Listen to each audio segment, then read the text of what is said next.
começar com uma pergunta. Qual, na sua concepção, é o maior pecado de todos? Sim, existe, apesar de Romanos 3, versículo 23, existe sim o maior pecado de todos. Qual é? O maior pecado de todos é o pecado não arrependido. Esse é o maior pecado de todos. Mas hoje nós vamos dar ênfase a um pecado em particular. E vamos ver na Bíblia soluções para que possamos deixar esse pecado, amém? Vamos começar com uma oração. Deus Pai, muito obrigado pelo seu amor, obrigado por estarmos aqui, ajuda-nos, anima-nos, Deus, a sermos usados pelo Senhor para proclamarmos, Pai eterno, o sacrifício do seu Filho Jesus, que nos livra dos pecados. Ajuda-nos, Deus, a estarmos com o nosso coração voltado para as coisas do Senhor. Ajuda-nos, Pai, a termos a mente voltada para o Senhor, a sermos discípulos verdadeiros, Pai, e a termos uma comunhão sincera com o Senhor, Pai. Obrigado por tudo. Em nome de Jesus que oramos, agradecemos. Amém. Amém. Irmãos, é o seguinte, nós estávamos lá em cima e o culto estava muito animado, não? Estávamos lá em cima e estávamos com o nosso coração animado, falando alto, louvando a Deus. Pergunta que eu faço, o fato de nós estarmos aqui embaixo tira um pouquinho do seu ânimo? Não. Eu estou sentindo aqui um pouco mais, sabe, mais devagar, não. Eu acho que eu vou voltar lá para cima. Eu vou para o culto de italiano então, não? Onde está o ânimo aqui, irmãos? Irmãos, nós estamos aqui para adorar o nosso Deus. Nós não estamos aqui simplesmente para termos um culto especial na minha língua natal. Eu estou aqui para adorar a Deus. Então, que não nos falte o zelo e o ânimo para o nosso Deus, amém? Existe um pecado cuja falta de arrependimento causa transtornos no mundo inteiro. Existe um pecado que faz com que Israel lute contra a Palestina. Existe um pecado bem específico que faz Rússia lutar contra a Ucrânia. Que pecado é esse? Existe um pecado que faz com que eu brigue com a minha esposa. Porque às vezes a guerra não é lá fora, a guerra é dentro da minha casa, não? E existe um pecado que faz com que eu brigue com meu filho. Que eu brigue com a minha filha, que eles briguem. Lucas e Isabela brigam muito. Que pecado é esse? Existe um pecado que Deus detesta, que eu acredito que é a razão com que muitos outros pecados possam se juntar à nossa vida. Existe um pecado específico, esse pecado realmente é o orgulho. Todos estamos sujeitos a esse pecado, não importa a sua raça, não importa se você é baixinho ou é alto, como Hart, não? Não importa sua condição social, não importa se você é pobre, e às vezes nós achamos que as pessoas pobres são humildes, porque elas falam assim, eu sou muito humilde, moro numa casa humilde, não, eu tenho uma vida humilde por ser pobre, não, existem muitos pobres orgulhosos, humildade não tem nada a ver com pobreza, não importa qual a sua nacionalidade, o pecado é o mesmo. Orgulho é o pecado que mais aflige, afeta a humanidade. Eu acredito que é um dos pecados que Satanás mais ama. Por quê? Porque a Bíblia fala em Provérbios 16. Vamos lá. Versículo 5. Estão comigo, irmãos? Sim. Provérbios 16, versículo 5. Olha o que a Bíblia fala. O Senhor detesta os orgulhosos de coração. Sem dúvida serão punidos. Se Deus detesta, Satanás ama. Então, o orgulho, na minha concepção, é o pecado que Satanás mais ama em você e em mim. Ele ama o orgulho. Ele ama deixar você orgulhoso pela sua aparência, pela sua sabedoria. Ele ama me deixar orgulhoso por algumas condições especiais, por algum talento. E às vezes nós gostamos dessa posição. Queremos ter uma posição para nos considerarmos superiores a alguém. Ele é médico, é um engenheiro, é um advogado. Ou seja, queremos nos impor muitas vezes. Por causa do quê? Do orgulho. Satanás ama o que Deus detesta. Não só isso, existe também uma forte oposição aos que não se arrependem desse pecado. O orgulho é um pecado que nós precisamos nos arrepender todos os dias. Todos os dias nós acordamos orgulhosos. E se alguém aqui fala que não é orgulhoso, já está sendo orgulhoso. O orgulho é um pecado que todos nós lutamos sempre. Mas existe uma forte oposição de Deus contra esse pecado. Uma coisa é ter Satanás como inimigo, como opositor. Outra coisa é ter Deus como opositor.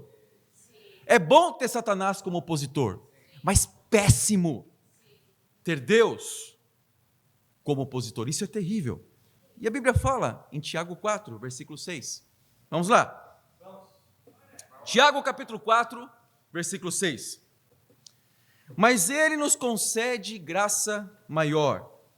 Por isso diz a Escritura: Deus se opõe aos orgulhosos, mas concede o quê?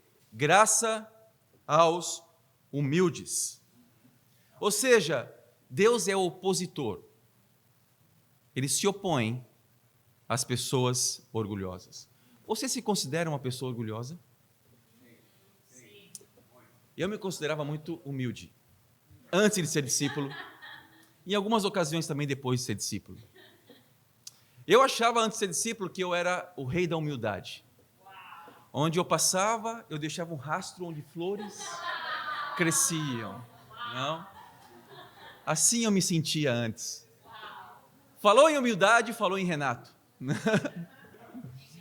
Até que, quando eu comecei a estudar a Bíblia, o pecado que mais me fez chorar e meditar sobre foi o orgulho. Porque eu estava me colocando como uma pessoa boa nos estudos bíblicos. No estudo onde eu tive que confessar meus pecados, eu confessava relatando os pecados e não confessando os pecados. Eu relatava apenas as coisas ruins que eu fazia, como se algumas delas como se fossem boas. Eu já tive muitas mulheres, não? Eu arrumava briga em estádios de futebol, né? Então eu colocava isso como sendo algo meio que legal assim, mas no fundo eu sabia que era errado. Até que a pessoa que estava estudando a Bíblia comigo me chegou e falou assim: existe uma coisa em você que me dá nojo. O que é? O orgulho. Você é muito orgulhoso e eu vou parar de estudar a Bíblia com você. Vai embora. Eu me lembro até hoje. Chega.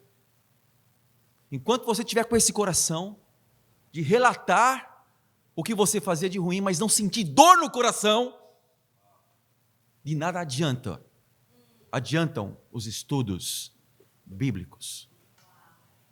Quando eu me deparei com o meu orgulho, eu tive muita vergonha, porque eu percebi o quanto eu me considerava superior.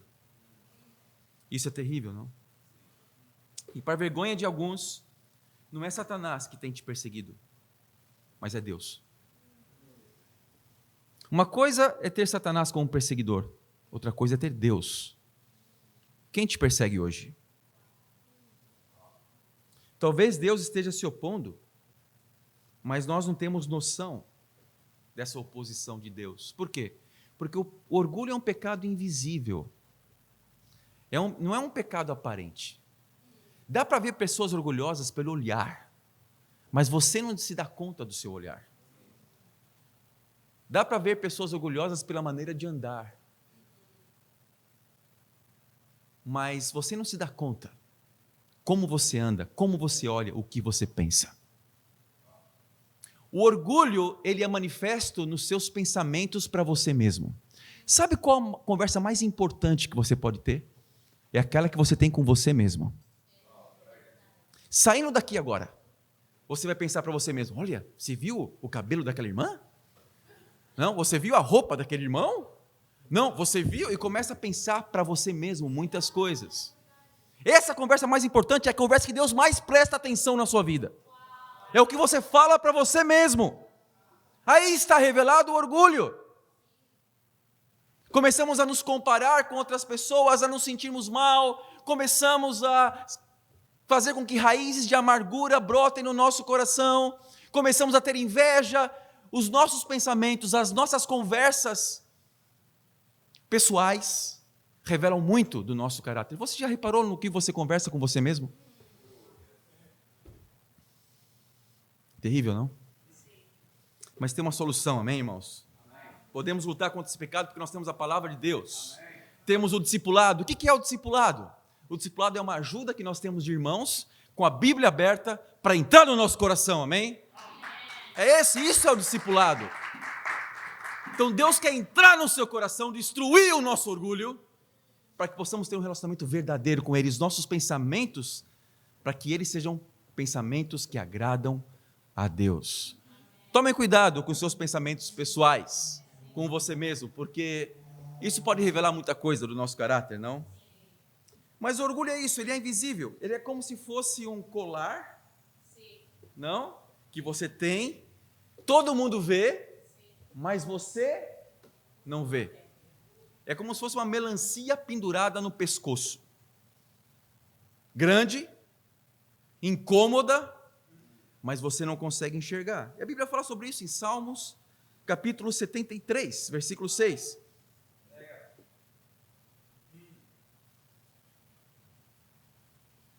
Por isso, o orgulho lhe serve de colar, e eles se vestem de violência, do seu íntimo brota a maldade, da sua mente transbordam maquinações.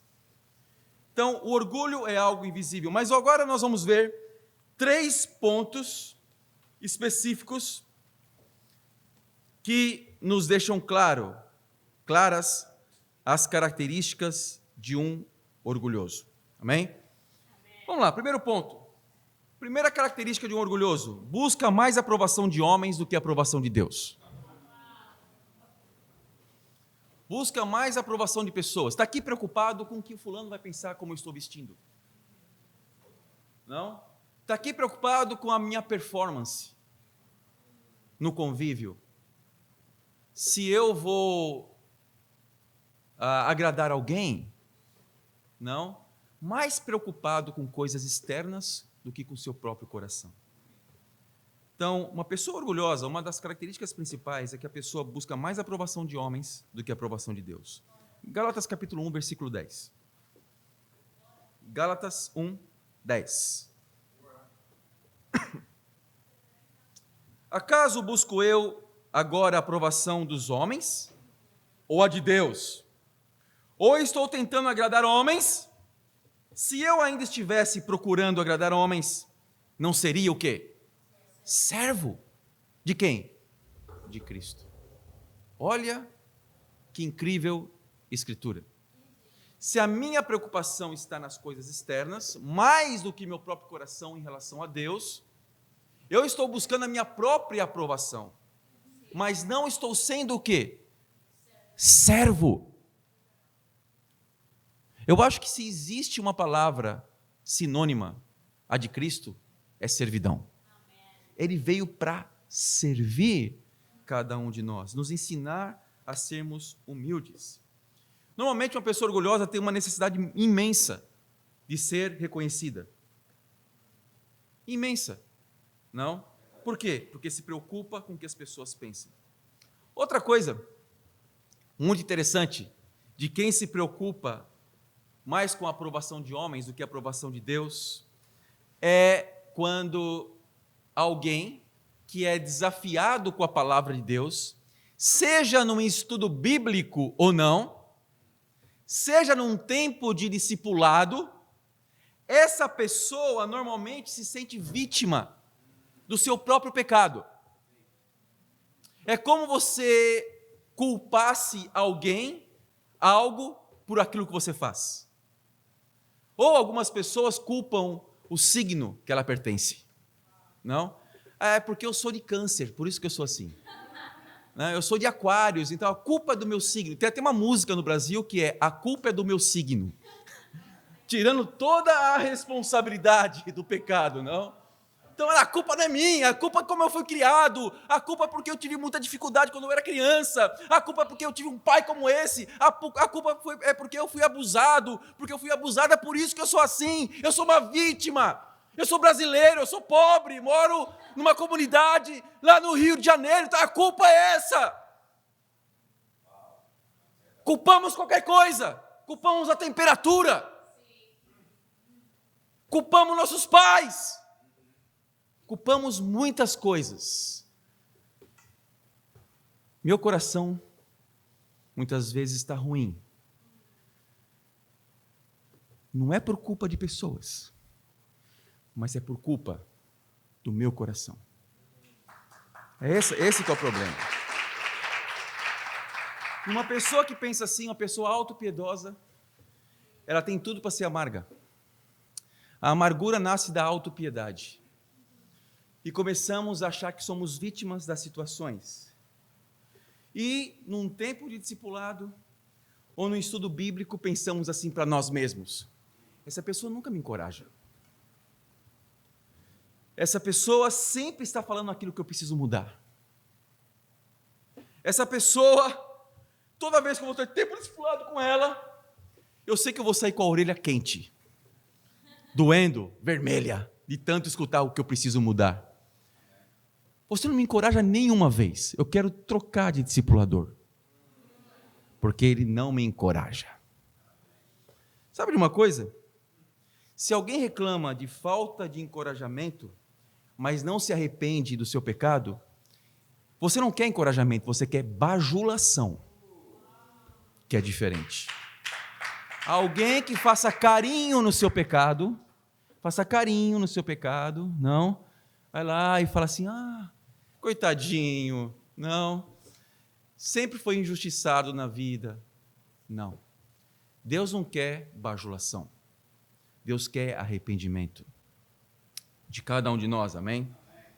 Como sabemos que alguém quer ser bajulado? Quando não quer se arrepender, mas somente quer ser encorajado.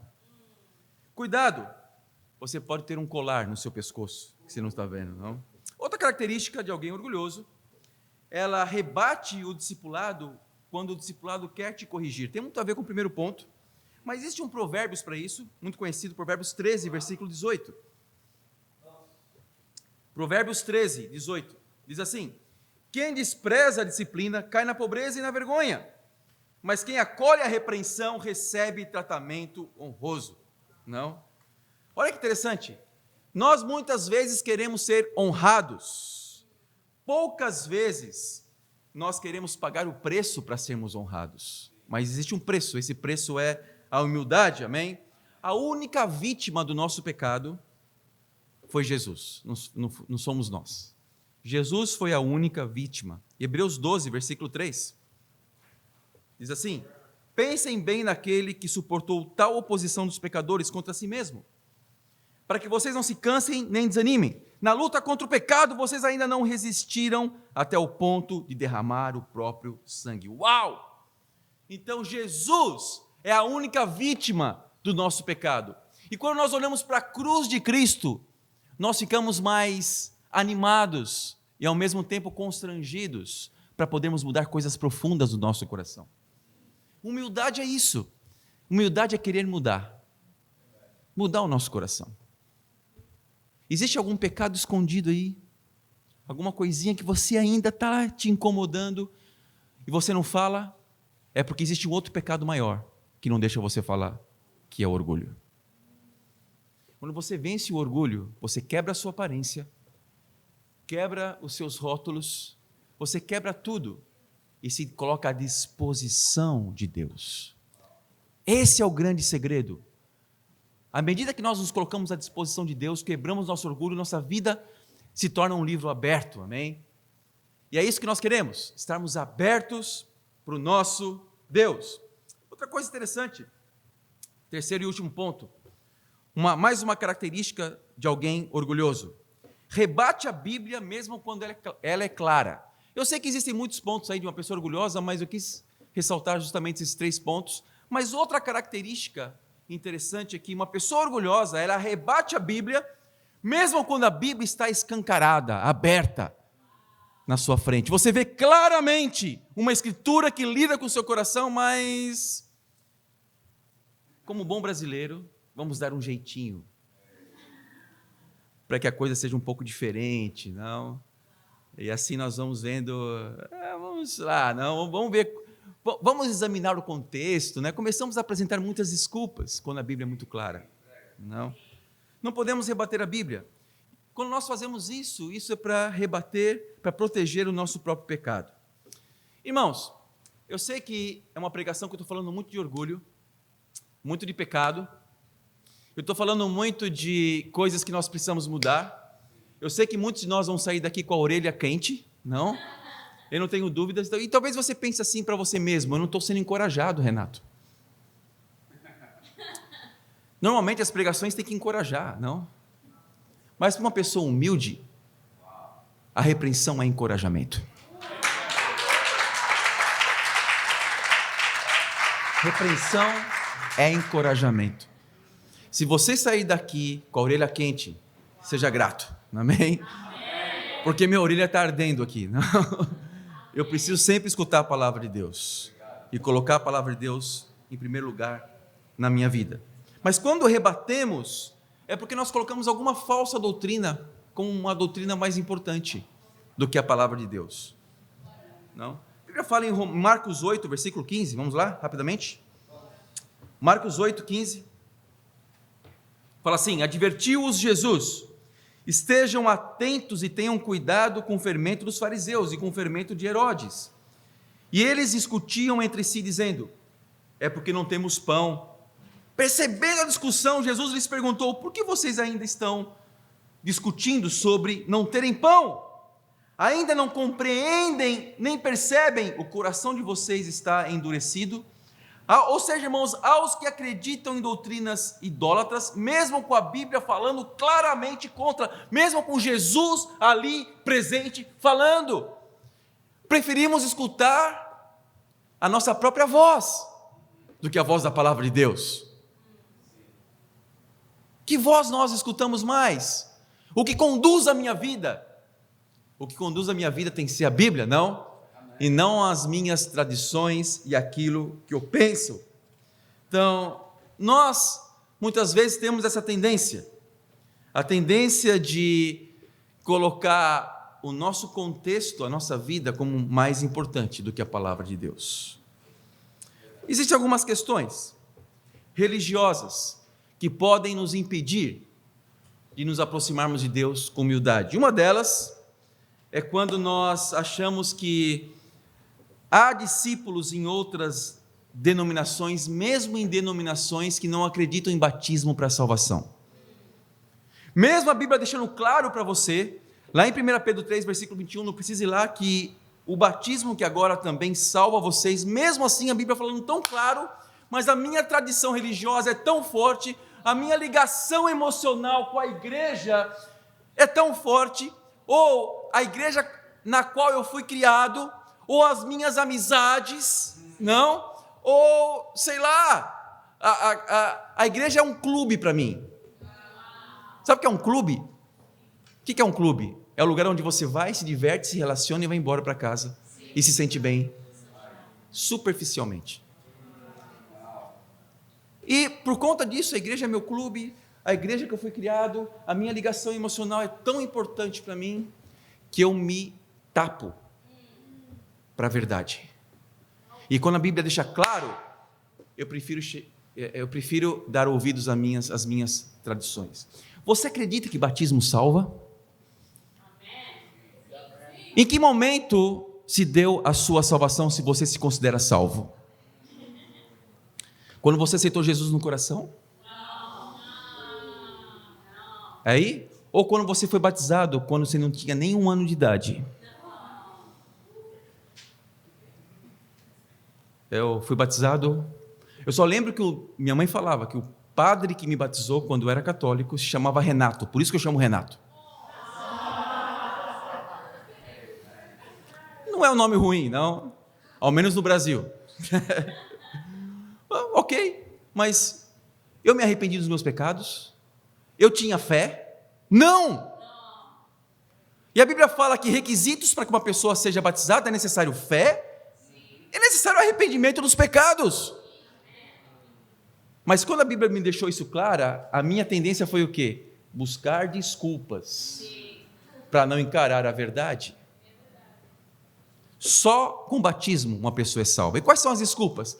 E aquela pessoa que está no leito de morte, não, que não pode ser batizada, está entubada, está com, entubada não, mas com, com catéter, acessos, não, o pessoal da saúde aí, como fala?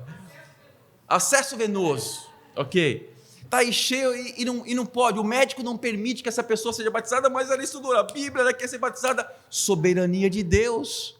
Por quê? Porque se aquela pessoa não estivesse naquela situação, talvez nunca fosse batizada. Ou seja, talvez a motivação está um pouquinho errada, eu não sei. Mas Deus não está permitindo que isso aconteça. A soberania de Deus, não existem desculpas, a Bíblia é clara. Só com batismo uma pessoa é salva. Levantar a situação dos índios no interior do Amazonas, que nunca tiveram contato com a Bíblia, não? Então, nós inventamos tantas coisas, criamos tantos poréns, para não acreditar na soberania de Deus. Ele sabe muito bem quem vai ser salvo e quem não vai ser salvo. E para nossa alegria, no mundo de 8 bilhões de pessoas, cerca de 2 bilhões já são salvas. Sabia disso? Mas nossa igreja não tem 2 bilhões de pessoas. Como que você fala isso, Renato? Mas existem 2 bilhões de crianças no mundo. Não? Então, nós vamos ver muitas crianças lá. Porque se morrerem, são salvas. Então, numa guerra entre Israel e Palestina, quantas crianças, infelizmente, não estão morrendo? Mas estão sendo salvas. Talvez se elas crescessem não tivessem oportunidade de serem salvas, fossem engolidas aí por uma doutrina falsa. Sim. Mas irmãos, existem muitos salvos, muitas pessoas, e nós como adultos temos essa oportunidade de salvar outras pessoas adultas, não? Sabe, nós não podemos colocar desculpas, empecilhos à vontade de Deus. O que eu quero dizer, irmãos, é que nós temos que ser desafiados pela palavra de Deus, e aceitarmos esse desafio como condição para sermos salvos ou continuarmos no caminho da salvação. Amém? Eu tenho dois desafios para cada um de nós que quer ser humilde essa manhã. Você quer ser humilde? Sim.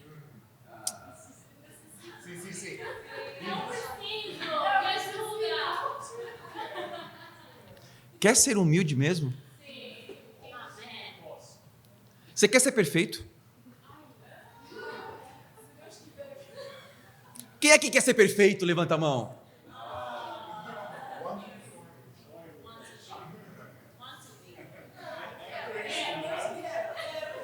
O que Jesus fala? Sejam perfeitos como é perfeito o Pai de vocês.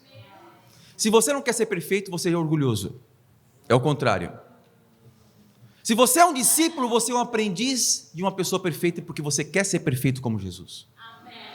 Então eu vou repetir a pergunta, quem quer ser perfeito aqui? Quem quer ser perfeito? Amém? Queremos ser perfeitos, mas para sermos perfeitos precisamos ser humildes. Não temos que buscar a perfeição pela perfeição, mas por Jesus, não? Então é isso, sendo igual a Jesus, vamos conquistar muitas coisas incríveis. Então eu tenho 2 desafios para cada um de nós, e esses desafios vêm de 2 últimas escrituras, 2 últimos versículos. A primeira está em Filipenses 2, versículo 3. Nada façam por ambição egoísta ou por vaidade, mas humildemente considerem os outros superiores a si mesmos. Ou seja, considerar os outros superiores a si mesmos. Nós estamos aqui, o nosso relacionamento com as pessoas reflete o nosso relacionamento que nós temos com Deus. Se nós tratamos mal alguém, é porque nós tratamos mal a Deus também. Porque é fácil tratar bem e pedir misericórdia de um ser todo-poderoso que nos criou. Isso é muito fácil, não? Agora, com o meu irmão, ou com uma pessoa do meu lado, que eu sei que é pecador, é difícil, né? Mas isso pode refletir muito como nós somos com Deus. Então, qual é o desafio? Sirva a pessoa que te serve, sempre com a palavra, que é seu discipulador. Faça algo especial para ele. Demonstre sua gratidão pelo seu discipulador. Pague um almoço. Não? Limpe a casa dele. Ou, sei lá, ajude-a em alguma necessidade bem específica. Porque essa pessoa tem me servido bastante. Eu tenho um discipulador, meu discipulador é o Raul Moreno, amém? Ele tem me ajudado muito, muito. Então, toda vez que ele vem para o Brasil, toda vez que eu vou me encontrar com ele no México, eu sempre faço muita questão de servi-lo bastante. Por quê? Porque se eu expresso gratidão no discipulado, isso reflete minha gratidão a Deus também. Faça alguma coisa especial. E a outra escritura, Tiago 4, versículo 10. Humilhe-se diante do Senhor e Ele os exaltará. Não permita, irmão, que nenhum do seu pensamento,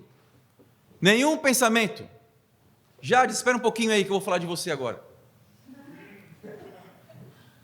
Não permita que nenhum pensamento seja um pensamento orgulhoso na sua vida.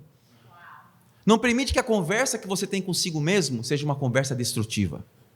Tenha coragem de se apresentar diante de Deus, disposto a mudar o que preciso mudar. Como a Jade, por exemplo, amém? Que vai ser batizada hoje. Ela tem muita coragem, porque não deixou as suas tradições falarem mais alto. Não deve ter sido fácil, não. Mas foi essencial para que você possa ser batizada hoje. Então, eu fico muito feliz. Então, é um privilégio muito grande estar aqui num dia de batismo, não? Isso é muito especial. Uma brasileira, lá de Goiás, não? Uma cidadezinha que ela falou o nome que eu nem sei repetir esse nome. Mas Deus trouxe ela para cá para ser batizada aqui em Londres. Deus faz coisas assim impressionantes. Então, isso nos inspira bastante. Então, como nós vamos terminar essa pregação inspirados? Como? Olhando para Jade. Amém? Sabendo que existe possibilidade, existe salvação. Existe um caminho que é Deus, amém? O caminho onde todos nós estamos perseverando com todo o nosso coração para que a vontade de Deus seja feita além das nossas vontades. Para que a minha vontade seja alinhada à vontade de Deus sempre. E a humildade seja sempre aquilo que eu busco com todo o meu coração para a honra e para a glória do nosso Deus. Amém.